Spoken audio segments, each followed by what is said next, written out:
ہے انسان غلطی کا پتلا ہے، انسان سے غلطی ہو ہی جاتی ہے، اور ہو جانے کے باوجود بھی اس نے کیا کیا، اللہ سے معافی مانگنا، یہ بڑی بات ہے، اللہم اغفر لی۔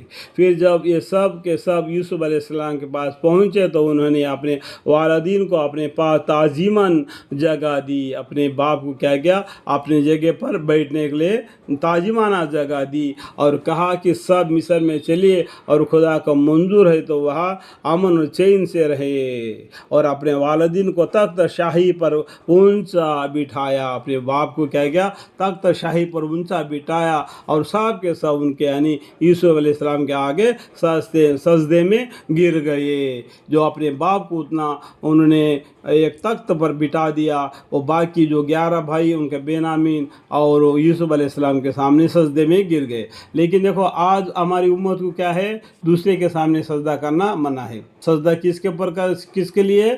اللہ کے لیے ہے۔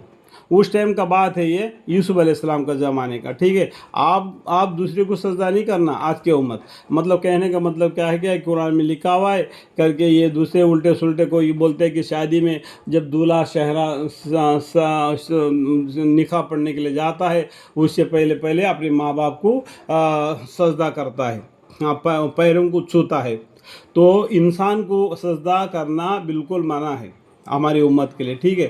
تو اس ٹائم پر حکم تھا تو وہ آگے ہم اتنا اندر کو نہیں جانا چاہیے، اتنا اندر کو نہیں جانا ہم کو کیا ہے، وہ قصہ پڑھ لینا بس اتنا ہی۔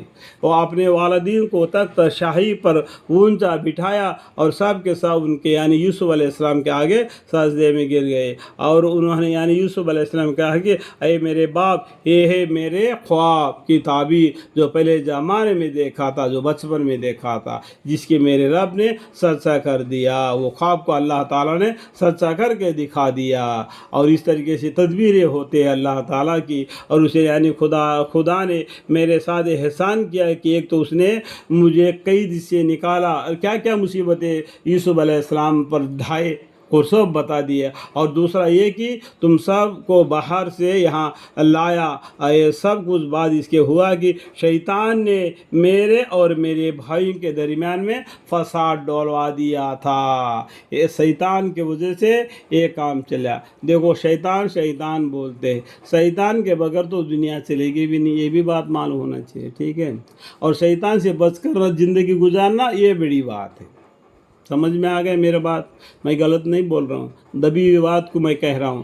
شیطان کے بغیر تو دنیا چلے گی بھی نہیں، اور شیطان مردود کر کے اس کو ٹھیکل کر اللہ کے اوپر بھروسہ کر کے اللہ کے راستے میں آنا تو یہ ایک بڑی بات ہے۔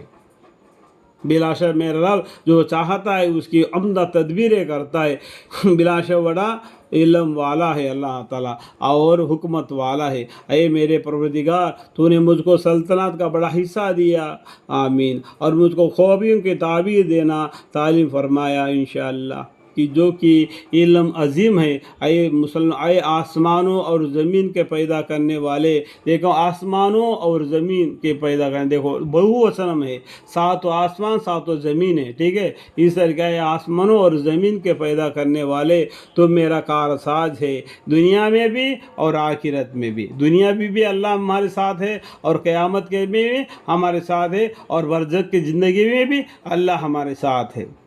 مجھ کو پوری فرمانبرداری کی حالت میں دنیا سے اٹھا لے، آمین، اور مجھ کو خاص نیک بندوں میں شامل کر لے، آمین۔ اے محمد صلی اللہ علیہ وسلم، ایک حصہ غیب کے خبروں میں سے ہے جو ہم وحی کے ذریعے سے آپ کو بتلاتے ہیں۔ دیکھو ایک حصہ کب کا گزر گیا، کتنا زمانے پہلے گزرا ہوا حصہ اللہ تعالیٰ نے کیا یہ لوح محفوظ میں تھا، اس حصے کو جو وحی کے طور پر ہمارے پیغمبر صلی اللہ علیہ وسلم کے پر نازل فرما دیا، وہ قرآن میں ایک حصہ ایک سورہ بن گیا، سورہ یوسف علیہ السلام۔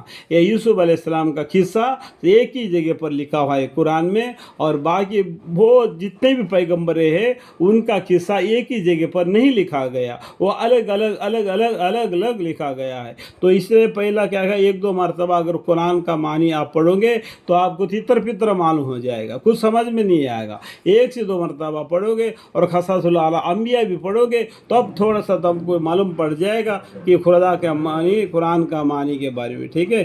اے محمد صلی اللہ علیہ وسلم، ایک حصہ غیب کے خبروں میں سے ہے جو ہم وحی کے ذریعے سے آپ کو بتلاتے ہیں، اور آپ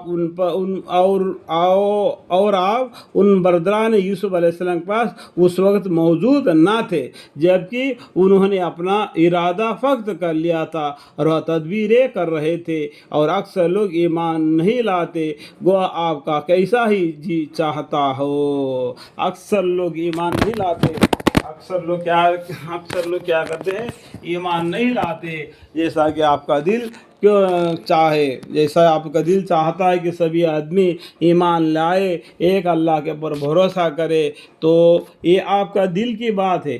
اکثر لوگ ایمان نہیں لاتے گو آپ کا کیسا ہی جی چاہتا ہو، اور کچھ لوگ ایمان لاتے، کچھ لوگ بے ایماندار ہوتے ہیں۔ اس طریقے سے دنیا دار آگے بڑھتی ہے۔ اللہ کا حکم بھی تو پورا ہونا چاہیے نا۔ اللہ نے قرآن میں کیا کیا؟ صدق اللہ نے سچ کہہ دیا۔ کیا کہہ دیا؟ جہنم کو میں نے پوچھ کر بھر دوں گا، تو جہنم کو پوچھ کر بھر دے گی، اور بھی ہے اور بھی ہے اور بھی ہے، تو آخر میں کیا کریں گے؟ اللہ تعالیٰ آپ نے قدم مبارک وہ جہنم میں رکھ دیں گے۔ اس ٹائم پر جہنم کہے گی تک تک تک میں بھر گئی، میں بھر گئی، میں بھر گئی۔